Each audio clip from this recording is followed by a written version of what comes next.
প্রিয় শিক্ষার্থীবৃন্দ, আমি আজকে একটা জিনিস তোমাদেরকে দেখাতে আসছি। যেমন আমি প্রায়ই আমার অনেক শিক্ষার্থীকে প্রশ্ন করলে তারা এই অ্যান্সারটা দিয়ে থাকে। তো আজকে আমি দুইটা বিষয় নিয়ে এখানে আসছি। একটা হচ্ছে প্রফিট পার্সেন্টেজ আর একটা হচ্ছে লস পার্সেন্টেজ। এই দুইটা জিনিস আমার স্টুডেন্টদের মধ্যে একটা কনফিউশন থাকে, সেই কনফিউশনটা নিয়েই আসলে আমার আজকের এই ভিডিওটা করা। তো তোমরা একটু খেয়াল করো। ধরো এখানে কোনো একটা আইটেম হচ্ছে আমি 100 টাকা, যার কস্ট প্রাইস হচ্ছে 100 টাকা এবং সেটা সেলিং প্রাইস 120 টাকা। খেয়াল করো, অর্থাৎ আমি কোনো একটা প্রোডাক্ট 100 টাকায় কিনে 120 টাকায় বিক্রি করলাম, তখন সেখানে আমার প্রফিট পার্সেন্টেজ কত? তখন এক বাক্যে সবার অ্যান্সার হচ্ছে স্যার 20%। এটা সবার অ্যান্সার যে স্যার এটা 20% হবে। তো একই জিনিসটা যখন আমি এখানে বলতে চাই যে কোনো একটা আইটেম বা প্রোডাক্ট আমি 120 টাকায় কিনে সেটা কি করলাম, সেটা 100 টাকায় বিক্রি করে দিলাম, তখন এখানে লসের পার্সেন্টেজটা কত? কারণ বেশিরভাগ স্টুডেন্ট আমাকে যেটা বলে, অর্থাৎ আমার এখানে কস্ট প্রাইস হচ্ছে 120, সেলিং প্রাইস হচ্ছে 100, তখন বেশিরভাগ স্টুডেন্ট বলে যে স্যার লস পার্সেন্টেজ হচ্ছে 20%। তো এখানে 100 থেকে 120 পার্সেন্টেজ হচ্ছে 20%, এখানে 120 থেকে 100 পার্সেন্টেজ হচ্ছে 20%। অ্যাকচুয়ালি এই অ্যান্সারটা কিন্তু ভুল অ্যান্সার, এটা কিন্তু সঠিক অ্যান্সার না। তাহলে আমরা একটু সঠিকটা দেখি। ম্যাক্সিমাম স্টুডেন্ট আমার এই অ্যান্সারটা দিয়ে থাকে, সবাই না, ম্যাক্সিমাম। আমি আবারও বলতেছি, সবাই যে ভুল অ্যান্সার দেয় সেরকম না। তো এটার অ্যাকচুয়াল অ্যান্সারটা কি হবে সেটা আমি দেখাচ্ছি। যেমন দেখো এখানে 120 টাকা, অর্থাৎ আমার কস্ট প্রাইস ছিল 120 টাকা, সেলিং প্রাইস হচ্ছে 100 টাকা। তো সেই ক্ষেত্রে আমার লস হচ্ছে 20 টাকা।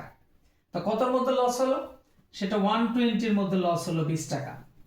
120-র মধ্যে লস হলো 20 টাকা, তার মানে হচ্ছে 100%।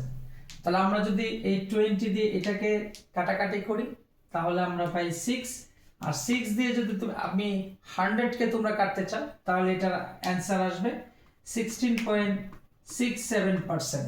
দ্যাট মিনস মাইনাস, এখানে মাইনাস লিখলাম যেহেতু লস হয়েছে তাই আমি মাইনাস লিখলাম।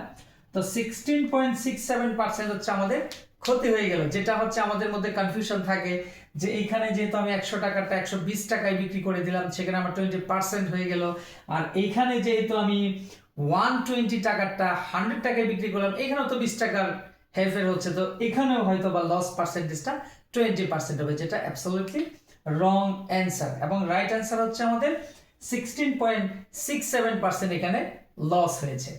তো তোমাদের আরেকটা জিনিস আমি একটু দেখাতে চাচ্ছি।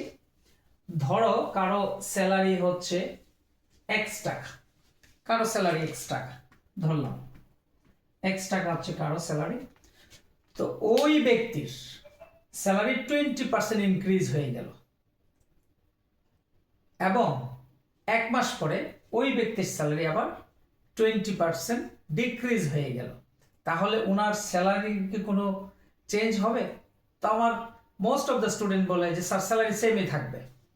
স্যালারি কিন্তু আসলে সেম থাকবে না, এটা তোমরা জানো। আমি লাস্ট ক্লাসেও পড়িয়েছিলাম আমাদের যে আয়তক্ষেত্রের দৈর্ঘ্য প্রস্থ যেরকম 20% বৃদ্ধি, 20% প্রস্থ হ্রাস পায়, এটার মতো অনেকটা স্যালারিটা। অর্থাৎ কারো স্যালারি যদি x টাকা হয়, আমি তাকে 20% ইনক্রিজের পর যে রেজাল্টটা পাবো, আবার 20% ডিক্রিজের পরে কিন্তু সেই রেজাল্টটা পাবো না। তো আলটিমেটলি যদি আমি একটু দেখাতে চাই কারো স্যালারি x টাকা, তো সেটা আমি তার স্যালারি 20% ইনক্রিজ হলো, তাহলে 20% জন্য আমি বলছিলাম 20% ইনক্রিজ, আর ওই ডিক্রিজের জন্য হচ্ছে -20%।